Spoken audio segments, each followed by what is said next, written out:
آپ دیکھ رہے ہیں واسودیو شارٹس جی شاہ خانزادہ صاحب کے شو میں احسن اقبال صاحب نے شرکت کی، جہاں پر شاہ خانزادہ صاحب احسن اقبال جو پلاننگ کمیشن کے وزیر ہیں ان کو بتا رہے ہیں کہ پاکستان کے حوالے سے تمام چیزیں تشویشناک چل رہی ہیں اور ہر انڈیکس میں پاکستان مسلسل نیچے جا رہا ہے۔ یہاں تک کہ انہوں نے ابھی جو پچھلے انڈیکس آئے ہیں جو پاکستان میں جمہوریت کے حوالے سے انہوں نے بتایا کہ پاکستان جمہوریت میں مزید 6 درجے جو ہے اور نیچے چلا گیا، کوئی جمہوریت نہیں۔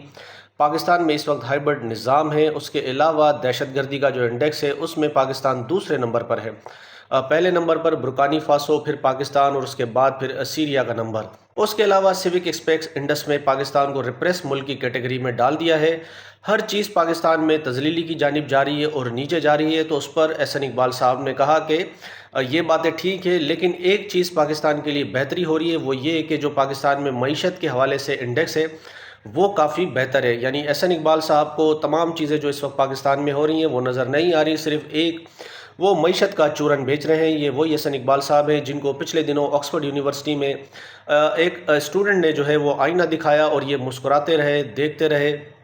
جب اسٹوڈنٹ نے ان سے کہا کہ آپ کی جو 17 سیٹوں کی حکومت ہے، آپ نے کس طرح سے الیکشن چوری کیا، کس طرح سے تحریک انصاف کو کچلنے میں آپ لوگوں نے اپنا کردار ادا کیا، وہ ساری چیزیں ایتھکس جو ہیں وہ احسن اقبال صاحب کو اسٹوڈنٹ جو ہے وہ بتا رہے تھے۔ لیکن افسوس کی بات ہے کہ وہ برطانیہ ہے، وہاں پر نہ ہی ان کے گھر والوں کو اٹھایا جا سکتا ہے، نہ ہی اس کے اوپر FIR ہو سکتی ہے۔ اگر پاکستان میں ہو، پاکستان میں ایک واقعہ ہوا بھی تھا احسن اقبال کے ساتھ، تو پوری فیملی نے احسن اقبال کے گھر پر آ کر معافی مانگی تھی، لیکن پھر بھی وزیر صاحب کہتے ہیں کہ پاکستان معیشت کے حوالے سے اوپر ہی جا رہا ہے۔